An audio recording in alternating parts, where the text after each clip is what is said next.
Okay, here we go. It's episode 128 here with Rob Staton here at pucksports.com. Rob, of course, SeahawksDraftBlog.com. All brought to you by Superior Linen Service, family owned and operated since 1926. They provide the highest quality of products and service to the greater Puget Sound area. Get a free quote today at suplinen.com. Give them a call at 253-383-2636. Rob, how are you, sir? Great put. Missing the some real football to watch and enjoy, but getting through things. There's a lot going on this side of the pond at the minute in our sort of sports world, because we have this thing called the European Championships, which is starting in 2 weeks, and I can tell you that the whole of England will be taken over by interest in that tournament when it begins. Like the whole country comes together, and we're desperate to see England win something. So in 2 weeks' time, it's all started, and we're all going to get very excited about that. Okay, so for people that that aren't familiar with European football, what is the equivalent of it to over here in the States? What is it like? The only thing I can think of is the Olympic ice hockey tournament, because you guys are just, when the American team play in the Olympics, they just beat everybody else in the basketball. So that's not really a competition. And then with American football, gridiron, nobody else in the world is going to compete with America in that, are they? So there's not really a sport. So I think the nearest thing is probably like the World Cup in soccer, and then the ice hockey for the Olympics. But it's such a big deal with European football, and England haven't won anything since 1966. So we are desperate to see it happen. I want to see it happen in my lifetime, Puck. I'm 40 years old in 3 weeks, and I've been waiting a long time for this. I don't want to wait another 20 years. Like, I want to see it now. I want to be young enough to enjoy celebrating England winning something, Puck. So okay, it all kicks off in 2 weeks. But you cover this over there. Are you able to enjoy it as a fan then? Yeah, I mean, I'm going over as a fan. So the tournament's taking place in Germany. I'm going to England's second game and in Germany, and then I will see what happens. Like, if England get deep into the tournament, I don't want to tempt any fate. Touch wood, they will, but, whatever. If they get deep into the tournament, I might try and, sneak out again for one of the later games. But, hopefully I can very much enjoy it as a fan, as my wife will attest, because when England's playing it, I'm pacing up and down the room. I'm just talking all the way through it. I'm probably the most irritating person in the world when England are playing. Okay, so does this affect you more than watching like a Seahawks game? I would imagine yes. Yeah, look, it does. I must admit, like, the Seahawks are right up there. And when the Seahawks are doing well, it's similar. But with England, it's just it's life over here. Like, it's a religion. It just matters more than anything to us to have that sort of moment. So I have to say, like, it does just kind of trump everything in the end. Did you ever watch that Beckham series on Netflix? To be honest, I don't watch that much TV, so I'm aware of it. I think my wife watched it, but I've not watched it. Okay, it's good stuff. I was curious if you had seen it. Here's the best thing for those listening. You can't see Rob, so people on YouTube can see it. But if you're just listening to the show, the way you've positioned the camera is perfect, because you kind of set it up differently this time. But in the backdrop off Rob's left shoulder is a picture of Marshawn grabbing his crotch on that touchdown in Arizona, which is one of the, everyone loves, because of the circumstances, the Saints run, right? The original Beastquake. I believe that run in Arizona is better. Well, I've got a funny story about this, because I can sort of position the camera. It's only on my laptop, but there's something funny going on with the lights today for people who can actually see this. But I can position my camera in lots of different places. And I was doing something on national radio over here a few weeks ago, and I thought it was just for the radio, Puck. It was on a Zoom. I thought it was just for the radio. No, it was being broadcast as well. And thankfully, I'd positioned this the other way. But at the end of the piece that I was doing, the broadcaster was one of the more well-known broadcasters in this country. He's like one of the top 5 broadcasters. Said to me, "We've had a few people asking why you've set your room up as a shrine to the Seattle Seahawks. Can you explain yourself?" And I was like, I had no idea that anybody could see this. And I almost positioned the camera this way. And what people would have seen was Marshawn grabbing his crotch. So it's probably for the best that I didn't do that. Oh, God, that is great, though. I just love it. I love that. What do you think? Original Beastquake or second Beastquake? Oh, I see where you're coming from, but the first one, just because of the importance of the game, and it's still an amazing run. Like actually, when I think about it, I think the first one is definitely the tougher run. He just runs through so many tackles. The sort of get off me moment with Mayock, that's, although the guy does kind of fall away as if, he's a child trying to bring Marshawn down. It's still a great sort of shove from Marshawn. Hasselbeck getting downfield, Tyler Columbus getting downfield, everything about it. I can remember exactly where I was. I remember my little dog, bless him, who's no longer with us, just looking terrified as I was like screaming at the TV, going wild that had happened. And immediately after that run, it just felt like you just knew you'd watched something special. You knew you'd seen something that you were going to remember for the rest of your life. And although the second one was, he's done it again, it's amazing. Like it's very hard to recreate that sort of first Beastquake moment, which was just unbelievable. I don't know if Pete Carroll has the success he has without that first Beastquake run. It's just such an integral moment. I think it just solidified everything, in terms of what he wanted to do. You can go back and look at the history of the organization, right? And the trajectory of the organization, the hiring Pete Carroll and that change. Obviously, it comes a year later. You get Russell Wilson in the third round, right? Now, you're lucky a little bit that you get him in the third round. I mean, if you loved him so much, you would have taken him earlier. So there's a bit of luck in there. I mean, I think really one of the single biggest move the organization made was that trade for him. No. I mean, he set the whole tone of that football team was him. The whole tone. I can remember the whole period around it because when somebody mentioned to me that it was going to happen. And then I can remember thinking, why a Buffalo? Like, I know he wasn't playing for Buffalo that much. And I think they just drafted CJ Spiller like 9th overall. Yeah, remember Rob, he'd been banged. He was like, remember he was involved in some off the field stuff. Remember he hit someone. He was like, he didn't fit in there. And admittedly, Pete Carroll, if it wasn't for Pete Carroll, I don't think it'd fit anywhere. So Pete Carroll has probably saved his career and enabled him to have the success that he's had.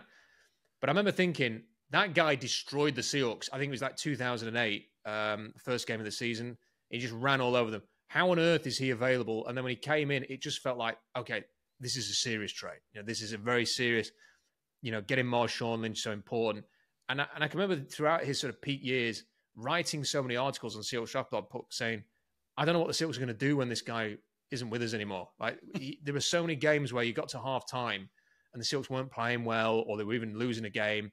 I think, can you remember like the Giants game and the Raiders game? I think it was in 2014, and the Seahawks weren't playing very well. And then after half time, it was just give the ball to Marshawn. Game changes.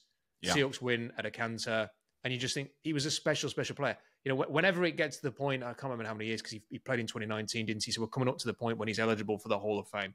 I really hope he gets in there because I just think you can't tell the NFL story without him. Like he's just so important. He was the Seahawks really with Pete Carroll, with the Legion of Boom. He was just such a character. His style of play, it was a world-class player for his generation, and just such a, forget all of the stuff, the character and the personality that comes with Marshawn, the talent and the physicality. That's how I want to see football players play for Seattle, and he was special. You go back to that. I just had to look it up. 2008. It was the first game of the season. The Bills just stomped him 34-10.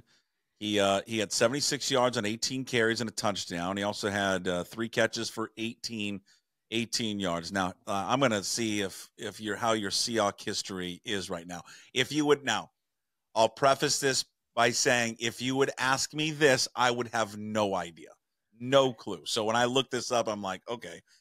Would you care to guess who the starting running back that day was for the Seahawks in 2008? Julius Jones? Yeah, you got him. Nice. God, look at you. Julius Jones, the top wide receiver that afternoon. He ended up getting 60 yards on 5 receptions and a touchdown. He was the leading wide receiver. You probably don't see him daily, but people in the States will wake up to him every single morning on their television. Wow. Burleson. There you go. Nate Burleson, CBS News. Nate Burleson, the leading wide receiver that day, 5 catches, 60 yards, followed by John Carlson. John Carlson. Ugh. Rookie John Carlson. Yeah, 4 catches, 52 yards. Logan Payne, I'll be honest with you, I do not remember Logan Payne at all. I don't even know. I remember Courtney Taylor had 2 catches for 19 yards out of Auburn, I believe.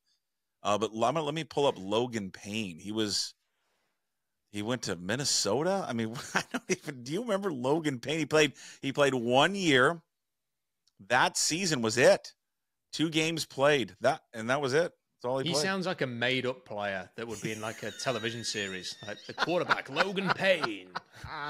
Yeah, he does. Oh my God, this is like just looking through these players on this team. My God, Craig Terrell, Brian Russell was on that team. Patrick Kearney.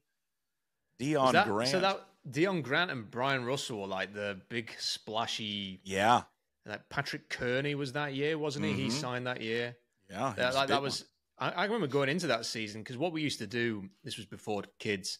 My wife would humor me and feign interest in the NFL. And sort of every Sunday we would go and get like a pizza from like Domino's down the road or whatever, and then watch the football. And back then there was no Game Pass, so the only way to watch the Seahawks was either they were on British TV, the game that had picked, or you had to find, and like there was no like illegal streaming back then. It was just somebody somewhere would put like the worst quality version of this, and you just put your laptop on and you would have to watch it, and that the screen would be, so you've got your screen now, you can watch it on a whole screen on a laptop. Like then it was like a little box in the middle of the screen. This is how you followed the Seahawks in 2008 in England, and just so excited, like the season starting. You know, they're going to play the Bills. I'm sure it would have been a 10 a.m. start. You know, very early game, so there was no sort of build up with the early kickoffs. It was just straight into it, and then Seahawks just looking like total garbage in that first week, and all of those kind of high hopes and everything like that. And you just think, yeah. And then Hasselbeck got injured, didn't he? That was the year he got injured, didn't he? So one of the years, because I think he got injured a year later as well, didn't he? Yeah. And then it all changed. It all changed a few years later. And I'm with you. I just think that, you know, their single greatest move in the history of that organization, you know, that the previous one was acquiring him from Buffalo. I want to look real quick what the trade details were. Because like I mean, fourth and a fifth or something like that. But wasn't it just great, Puck, to have 2 players in that era, in Marshawn and Cam Chancellor, that just everybody hated playing. You know, every other fan base wanted those 2. What a treat to have them both in Seattle, and to have the most physical team of that era, and one of the most physical teams ever, mainly because of those 2 players. And just, you know, they, for me, like you can see Marshawn there, but I've got Cam on the other side. Because they're my 2 favorite players. It was you got it again. God, your trivia. You must be hard. Like, do you play trivia over there? I bet you're really damn good at it. Do you go to a local pub and play trivia? I'm just really, really depressingly sad when it comes to the sports that I'm interested in. All right, it was a 2011 4th round pick.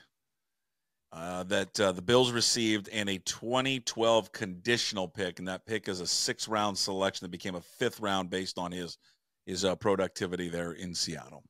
Man, unbelievable! What a trade! Just an all timer. And you're right. It will be interesting to see for Lynch if he does get in the Hall of Fame, because you can't just use numbers probably with him. You got to have to use the period of time that he played, and you know how dominant he was. I mean, he's 29th on the career rushing list. You know, guys ahead of him. You know, would you have him in? I mean, I would but you know, I'm biased to him. I mean, I love the guy, but I would, because I don't think I would just look at the numbers. I would think that the way the game changed too. I mean, the game was evolving when, you know, in his era, where the ball was being passed more. You know, had he played, you know, previously with, you know, when like Emmett played, or some of these, you know, Barry played, not to say that he'd be up at those numbers, you know, even Tony Dorsett. I think he would, you know, he played in the 80s. He's eclipsing 12,000 yards just because they ran the ball more. It was just a different style of football. But I just think for a period of time that he played, especially with Seattle, he was one of the most dominant, and certainly you could say and argue the most feared running back in the NFL from a physicality standpoint. Do you know what would have guaranteed probably a place in the Hall of Fame? Oh, well, yeah. Just say it. Say it. If you just run it in from the 1 yard yard if he scores, line. Of course. Yeah. Yeah. Do you know what? Still, when I think back to that game, the play before the play, there's a great tackle on Marshawn Lynch. Great. He was running in. Who was it? Was it Hightower? Just somehow got him down. Just think if he'd have run in there, like how. I mean, look, there would have been time for Tom Brady, and it's Tom Brady. But man, I don't think I'll ever get over that game. No, I don't think anybody's ever going to get over it. And the fact that you brought it up again, you're just opening up wounds. Yeah, but there's guys ahead of him. I mean, I don't know. Is Corey Dillon a Hall of Famer? Yeah. It's just so much about it. It's the Beastquake thing as well, isn't it? Yeah, little for sure. Things like that. When you have plays like that, and the personality, even his, like, as a journalist, Puck, who spends most of his year interviewing players, if I had to interview somebody who just did what Marshawn Lynch did in his interviews at the Super Bowl, I would want to strangle him. Obviously not. I don't have to interview physical running backs like Marshawn Lynch, so I probably wouldn't have that thought on Marshawn. But it's very irritating. But that almost, in a sense, created a level of mystique with him that I think kind of adds to the whole story, which kind of adds to his credentials, really, because he was such a headline maker, even when he didn't say anything. Well, and I think especially it made him. Don't you agree? It made him a cult figure with the fan base. It made him even more popular with the fans because the fans. It was turning really at that moment. And it's not so much like it is now, where a lot of people have distrust for the media, for journalists. But it was kind of trending that way then, and I think fans are always gonna pick the side of the athlete, right? They're their favorite athlete, so they always think everyone's against them. So they always were going to take the side of Marshawn, and I think that even made him even more popular. Completely agree, and it just kind of feels a little bit like the Seahawks are waiting for them. If the Seahawks are going to get back to being a serious contender, it's not that they're going to have to find a potential Hall of Famer with a 4th and 5th round pick, but it feels like we're waiting for the move. A move of whether it is an expensive trade or a cheap trade or an inspired draft pick, and they had a couple of those, like you mentioned Russell Wilson, the Marshawn Lynch trade. That's what took Seattle to a Super Bowl. And even with all of these picks and all of these signings that they've had over the last 2 years, it does feel as if we're still waiting for, and maybe it's Byron Murphy, but we're still waiting for that move that you go, that was the move that set them on the path. And I'm not sure whether they had it this offseason, so hopefully it's around the corner. What do you make? We've talked a lot about McDonald's, what his defense is going to look like, and hey, we're going to play the audio. I'm going to play the audio from Nolan Teasley, assistant GM of the Seahawks, about your favorite player, Jamal Adams. We'll do that soon. You remind me. I want to see the look on your face. I know you've probably already heard it, but I just want to see your look. You might not see my face. I want to see it. I want to see your reaction when he says what he says. What do you make of Ryan Grubb, though? What do you envision? What do you want to see out of Ryan Grubb's offense? And how much do you think it will look like what he did at Washington, or how different do you think it will look?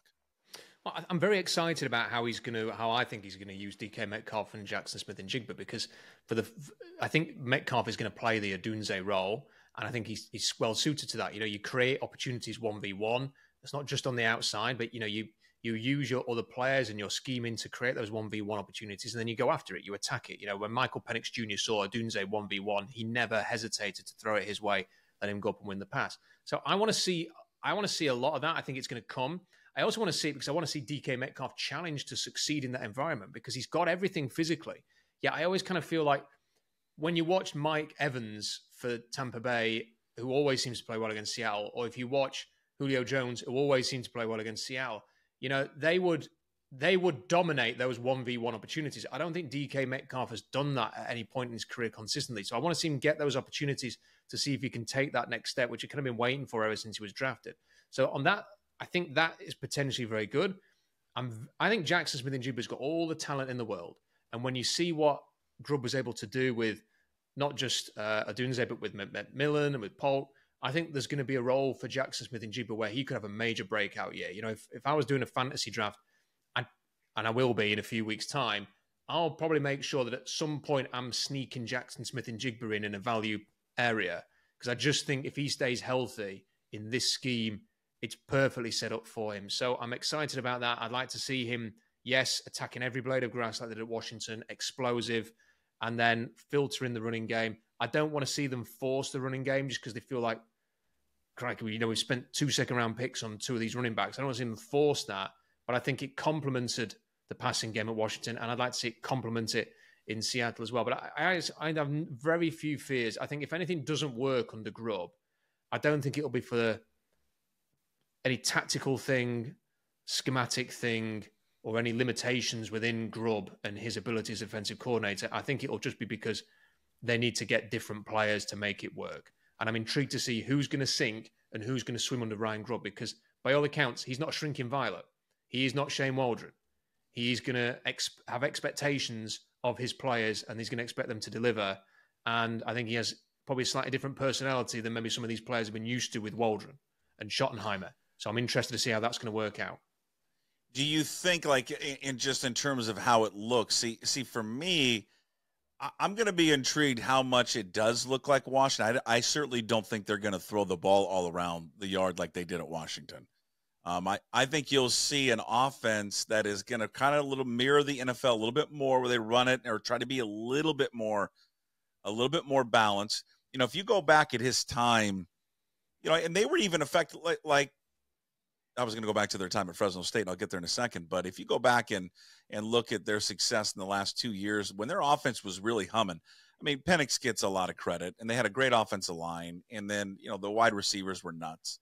You know, those games where they were really, truly explosive, you go back and look at what they were able to do in the running game. And it's like, it's not like they ignored the running game, but boy, they had such a dynamic quarterback, and these wide receivers were so special that you're like, let's just feature that strength. If you go back and look at Grubb and DeBoer's time at Fresno State, their offense, and that's why I like Grubb, because I think he adjusts to his personnel. And I think a lot of coordinators do that. Maybe not all, Rob, but they were much more balanced at Fresno State. Like, it didn't look like the offense you saw this past season with Washington.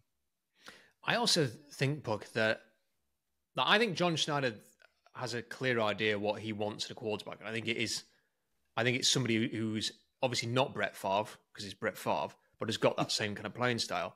But I think Ryan Grubb is probably a lot more open-minded about it. And if you look at Hayner and you look at Penix, they were not scramble around, extend plays. You know, they were very much can throw from the pocket. And I actually think it wouldn't surprise me at all whether Ryan Grubb is actually one of Geno Smith's biggest supporters in the building, and might be saying, listen, I can work with this. You know, he can throw from the pocket and will make life a bit easier for him. I think one of the things we talked about it in a previous episode was that on a lot of those third down plays, there wasn't a lot of options for Geno Smith, and there were no sort of easy gimmies for him on those key downs. And I think Grubb will sort of install that. But as we're saying all these things about the positives and what it could look like, and I agree with you, you know, probably will look a bit more NFL than college. The thing that I keep coming back to is the complete question mark over that offensive line. Mm-hmm. You know, there is just so many question marks there that you can have all the best plans, all of the best intentions for your offense. If you can't block up front and keep your quarterback clean and give him a pocket, if you can't run block, it's going to severely limit your ability to do anything. And that is, as I sort of look at it, and I've talked with other people about it as well, I'm worried about it. Like, I want to see it perform well, but it does feel a little bit like the line's been cobbled together. Yeah. What did you, because one of your latest pieces, and go read it up there at SeahawksDraftBlog.com. Again, Rob with us. I'm doing the old radio thing where I'm resetting, and I don't need to reset because it's a podcast, but you know what I'm talking about, because you do radio. God, it's hard. And you know what's hard for you is that you're doing it at the same time, and it's a habit that I've got to stop resetting. But it's 22 years of radio, right? Yeah. Where like you've been ingrained in your head. Okay, every 2 minutes, got to reset, tell everyone who they're listening to. You know who you're listening to because you've clicked on the episode. Charles Cross, you wrote about it, SeahawksDraftBlog.com, just a nice lengthy piece. And the title of it is, why this is a big year for Seahawks left tackle Charles Cross. Give us our listeners the Cliff Notes. Why is this a big year for him? Well, I find it interesting that PFF are doing rankings of positions across the league at the minute, and they did a top 32 ranking, Puck, and Charles Cross wasn't included amongst the top 32 offensive tackles. Well, that's problematic. Not amongst the best 32. And when you take a player 9th overall, they need to be in the top 32 of their position, I think, especially at that position. And it just hasn't, I've never felt convinced by him. I felt like when I was watching him last year, the same issues were there that I saw at Mississippi State. He has good feet. He can get into position, but I think he's passive. I don't think he's got the play strength that he needs. And I'm hearing all this stuff like he looks bigger, at OTAs. And, the Seahawks put a video out where he lobbed a medicine ball over his head and it went further than everybody else. I'm thinking, yeah, well, great. I feel like I've heard all this before, like 12 months ago. He's bigger, he's stronger, he's going to do this. We need to see it. And I thought it was interesting that, I think it was like Ray Roberts did an article the other day and he was saying, look, Abe Lucas was the alpha, when they both came into the league. Abe Lucas was the aggressor. Abe Lucas gets after opponents, and you see that. You saw that in his rookie year. You saw it at Washington State. He's a mean guy, and that's kind of what you want on your offensive line. Charles Cross needs to be that guy. He needs to have that sort of playing element to him. He's very, very finesse, and always has been. And if you're going to be finesse, you better be brilliant in pass pro, and he isn't. So I think it is a big year for him because after this year, that's when the talk starts about: are you taking up fifth-year options? Are you doing stuff like that? Are you going to extend this guy? Is he the future? And if he wants to be a very, very wealthy man for the rest of his life, this second contract is very, very important for him. It's go time for Charles Cross. The next year and two are going to determine whether he's going to get a massive second contract. He needs to deliver this year. He needs to show that this time next year when PFF are doing a rankings, he's in the top 32 tackles in the league. You mentioned the aggression, and I wonder, God, I would love to hear Ray's thoughts on this one. Just being an offensive lineman in the league as long as he was. I mean, you can't learn that now. No. So I mean that's something inherent, Rob. I mean that's just inherent in your personality and the way that you play it. And you can't coach that into him. The only reason I've got some slight hope on this is that Washington's offensive line they did play with that aggressive style. They came after you. Right. And I've interviewed Troy Fatano and there's something behind the eyes there. Like there's like a nasty side to him that I think is going to really, really appeal to the fans in Pittsburgh. But also Roger Rosengarten, is not necessarily somebody that you would go, oh, I wouldn't want to meet him in a dark alley. But the thing is that he played that way. So I'm hoping that maybe Huff and Grubb can light a fire under this guy, because I don't think Shane Waldron was ever going to do that. And the offensive line coach who was with him, Dickerson. I think these two, if it's ever going to happen, it's going to be with these two coaches. So there's a bit of optimism there, but we need to see it from Charles Cross. Yeah. Yeah, it's that entire offensive line. It's really when you think about it and you evaluate and you look at the season, as they're getting into they're still in their OTAs, and then, we're still a couple of months away there from training camp.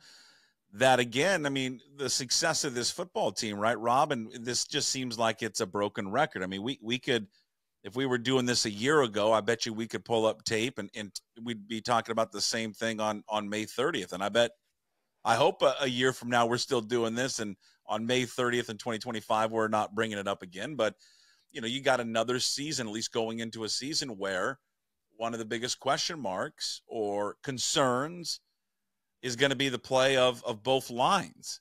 And I know you feel I think a lot of people feel better about where the defensive line is, and rightfully so.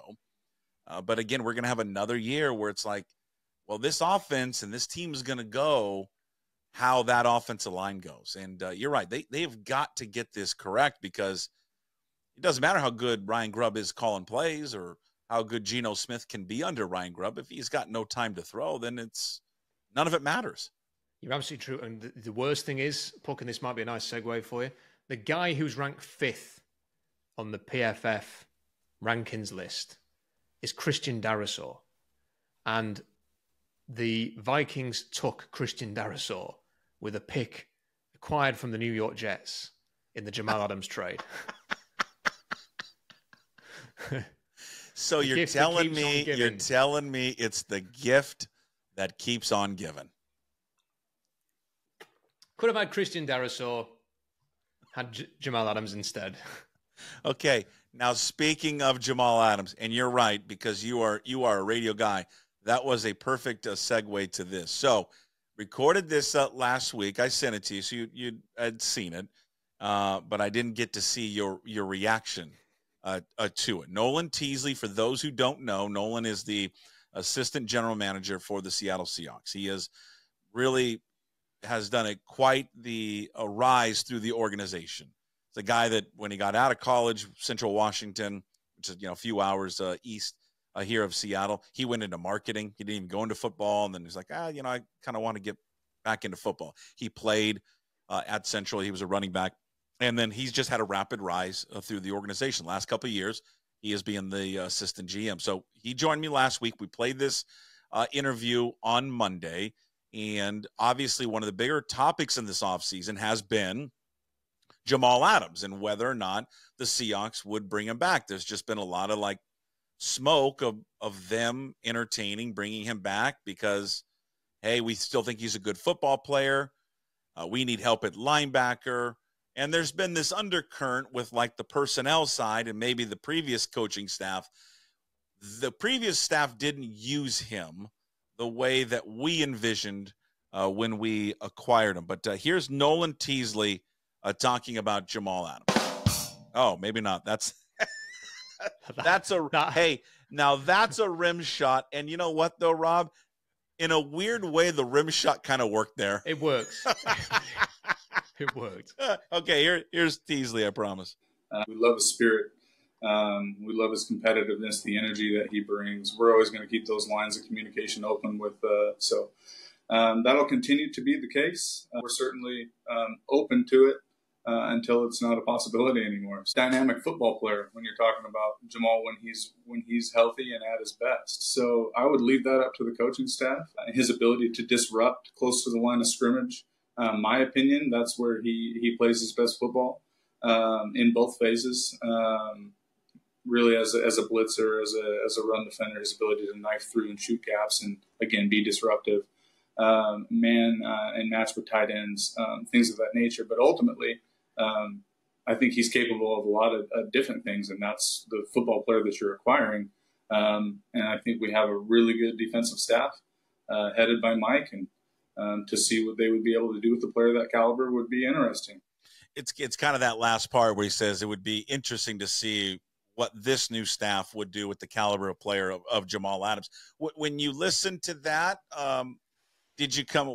you did a nice job of having a poker face. You didn't really elicit the physical response I was hoping, but do you think that they feel that with a new staff that they would make the Jamal Adams move work from a personnel standpoint, that they feel like the previous staff didn't execute or use him properly?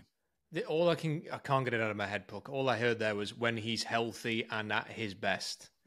Okay, so are we building a time machine here?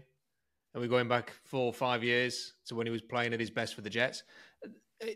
All my takeaway from this is it seems pretty clear now that there is some resentment from the front office personnel to the coaching staff who used to be here for the way that they used Jamal Adams, and that they thought they were getting the guy that played Atlanta in his Seahawks debut and who was flying around at the line of scrimmage and looked like Defensive Player of the Year.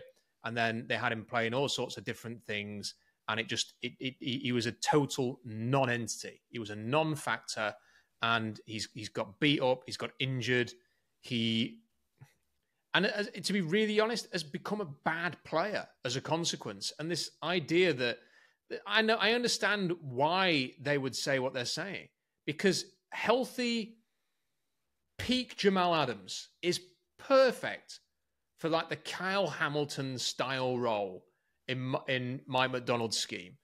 But that Jamal Adams doesn't exist anymore.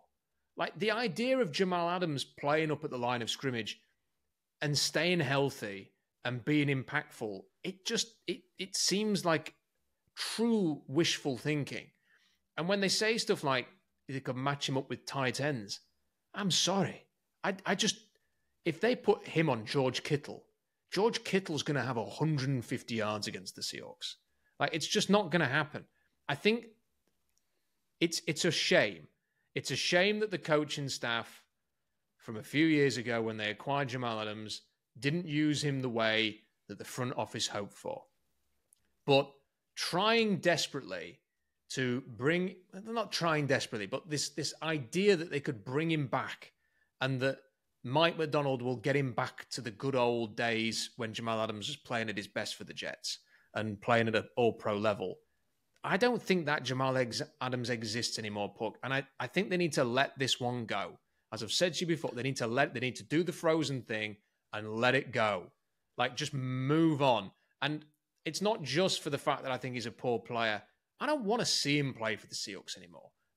I know some people who were really unhappy with Jamal Adams when he did that whole thing with that reporter and his wife in the season they don't talk about it anymore. I'm going to keep talking about it until that guy is either retired or playing somewhere else. I don't want to root for this guy in Seattle anymore. I don't like him. I've had enough. I don't want to root for the Seahawks and be forced to root for Jamal Adams. That was a horrible thing that he did. We've never been told what the impact was on that individual's wife as a consequence of this. And it could have been really horrible for her, or hopefully she's been able to deal with it. But that was horrendous. And for him to double down afterwards when he spoke to the media, and for the Seahawks to never really address that properly, to the extent that they're now talking about re-signing him, sits really uncomfortably with me. I don't want to see him back in Seattle. What would you say? What would your reaction like if you sat across from Mike Macdonald and you learned that maybe it was Macdonald? Let's say they end up bringing him back, but it was Macdonald was the driving force behind it. If I was sat across from Mike Macdonald, I'd say, listen, I'm just giving you my take as a fan of the Seahawks, who stays up till 5 o'clock in the morning to watch you guys play, who travels 5,000 miles to watch the Seahawks get their asses kicked by the Niners. Okay, I'm pleading with you. Just please move on. Like, if it was anybody else, like if it was a player who'd been unlucky with injuries and stuff like that, but actually you could be proud to watch them play for Seattle, I'd be all in for them to come back and have a chance. But I've just never got that sense with Jamal Adams. I was sick of watching him. Like, a team would get like 7 yards on first down, and he's in the face of the opponent chirping away.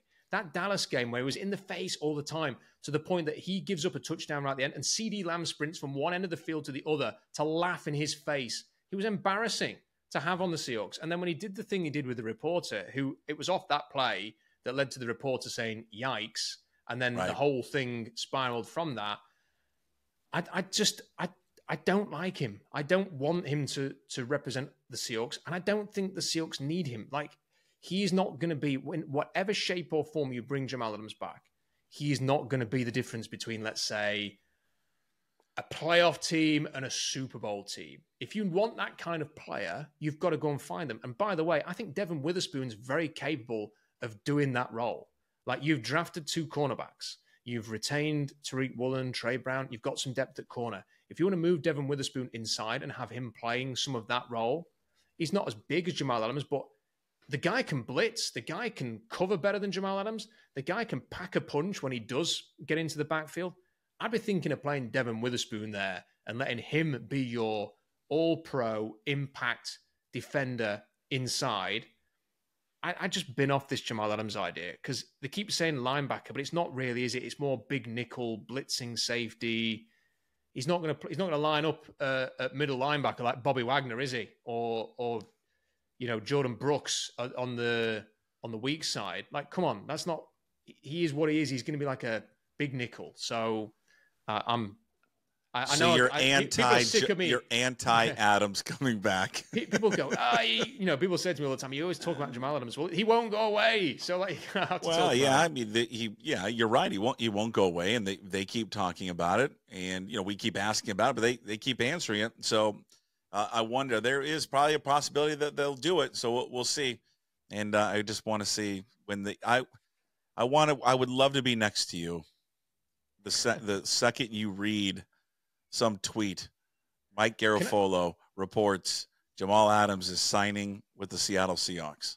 Can I make an appeal, Puck? You can do whatever you want. If people are listening to this, don't send me tweets because I get enough of those. But just if it's in the comment section on YouTube or something, let me know if your opinion, if you think the opinion of not wanting him is out of line.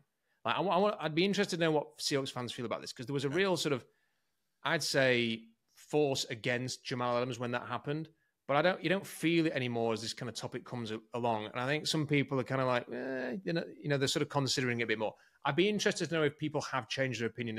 Has time been a healer there, or if he came back and addressed it, maybe that would be okay for some people, or a lot of people still sort of share the opinion I have that think, not for me.